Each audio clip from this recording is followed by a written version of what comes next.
What's up guys, this is ScherBR talking. Welcome back to my channel. In today's video I want to talk about Mages of Mahzoz event. This is a two-parter where we fight enemies on Undine request and enemies on Volcano's request.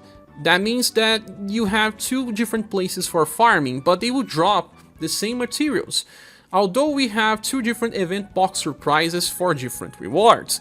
Well, on Volcano box surprise you get this brilliant armor that is his own armor, alongside many other stuff like books, Testament of Might, gold pieces and the like. After box number 10 there's nothing really worth here.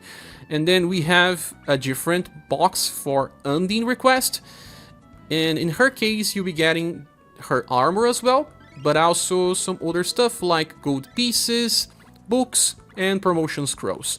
After box number 10, you also have very low value here. To be honest, I suggest you to keep farming the Mu Culture event, because it's still giving lots of drops and status gains. So, after you are done with this event, go to Mages of Mahzoz and farm. This event has different characters being featured for status gain. We have the banner units, and all hit damage dealers, all cold damage dealers, and all characters from Romancing Saga tree, so you can decide the characters that you want to train. This event is also dropping precious stones that you can use on the shop and pickaxes, but it's not an event where you can get the platinum pickaxes to make another master stone. And with your precious stone you can go to the exchange shop and click the Cave of Holy Stones exchange, and you can get gold pickaxes, also more pickaxes, platinum tickets, books, but you can sell your pickaxes for stamina and aurum as well.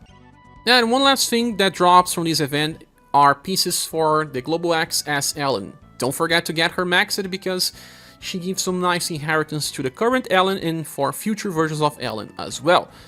Now, we will be focusing first on the Undine Stage, and here we have enemies aligned in a column, and they are weak to slash, cold, and shadow. Yes, cold again, that means that Galahad works, but not as you think. This time you need the Remembrance Weapon in order to kill the enemies. They have lots of HP, seems like around 160,000.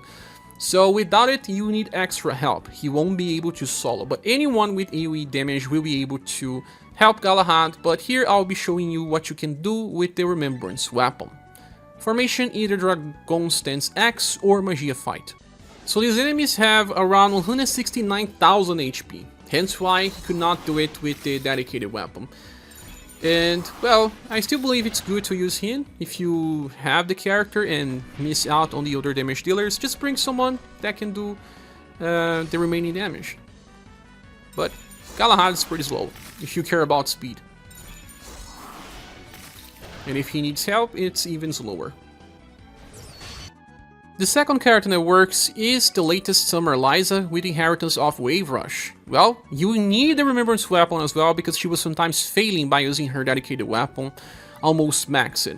Bring the Dragon Stance X formation and that will work. Well, I think it's amazing that Lyza can do it, but needs the Remembrance Weapon. It's just that the Remembrance Weapon makes her chase attacks much stronger. She's also pretty slow, 3 attacks to kill the enemies, but if you have her, why not, right? Let's keep all the characters trained. Or not. The next character that works is this version of Darque, called Reviving the Guild. You need a perfect build, best equipment, and right now I have 223 dexterity, that's almost enough to fail, and the weapon I have, it's 99% increase. You can bring a forged weapon with critical passives as well, because he's gonna land critical and recover BP, that's why he can attack twice. Use the Magia Fight formation here. Okay, let's see how much damage he deals, and we need 169. Whoa, other characters attacking me for him.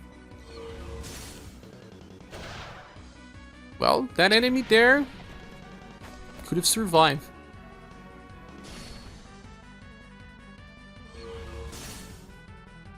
But they just died now. See, almost enough to fail. The next character that works here is the latest summer Gustav. He has a very strong column attack that can be used twice. He is much stronger than this Gustavo here, that could only get close to killing with the Remembrance Weapon. The latest Alnus can also do it if you are using a critical weapon, because his Burning Sickle will do lots, but I think he needs a perfect weapon.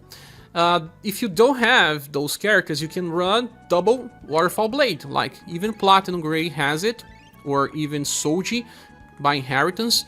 And you can also use Final Impress with Waterfall Blade. And there's also this Copelia that has Trick Harpoon. You should use the Wave Array formation in order to use 2 characters to work. Another very strong column attacker is the latest Dora that I don't have, but people reported that she works if fully maxed. So try to use her on the Dragon Stance Axe formation to test it out.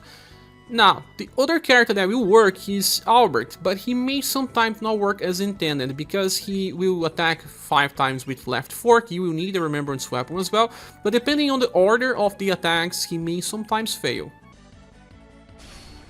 Well, let's see if he works this time, because, like I said, depending on the attack order, it may not.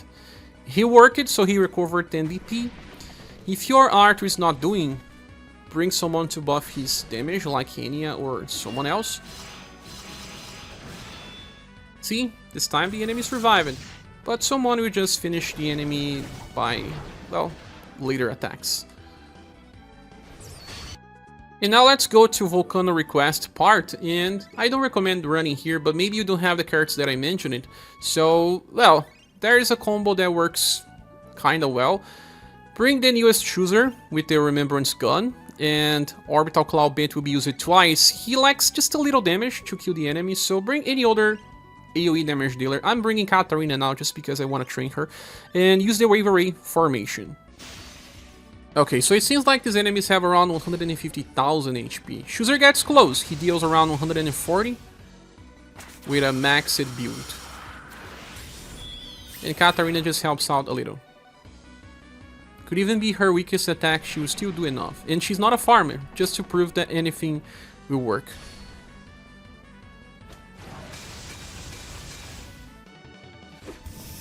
Well, that's it. Another setup that works is to bring a fast attacker in the back row of Magia Fight and another strong attacker in the front.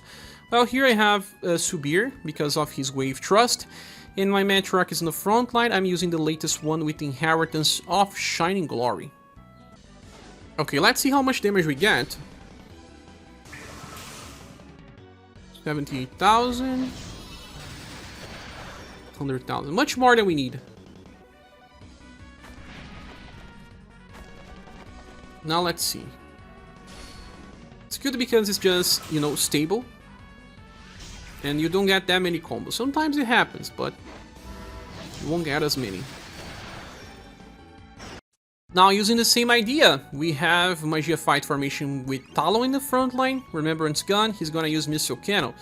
Just increase Laser Cannon to 16. And in the back row, we have Bertrand. He can use his Abbadon Hands Plus, just increase Dry Slot, and they will work well together. Now, let's see how much damage you get from Talon. I believe around 100,000. A little more. Abbadon Hands, probably around the same. Yeah. These enemies have 150,000, so you do a lot more than you need, but it's just 2 characters, so for those that cannot solo, it's another option, right? This will be the end of this video. Well, if you want, you can farm the Mu Culture event, because that one still drops tickets to allow you to get lots of gold pieces. Then after that, farm this event, get all the tickets, and then wait for something else.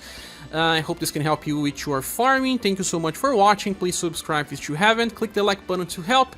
And if you want to support the channel, we really need your help to keep this channel alive. Use the links on the description, and I hope to see you soon in the next one. Bye.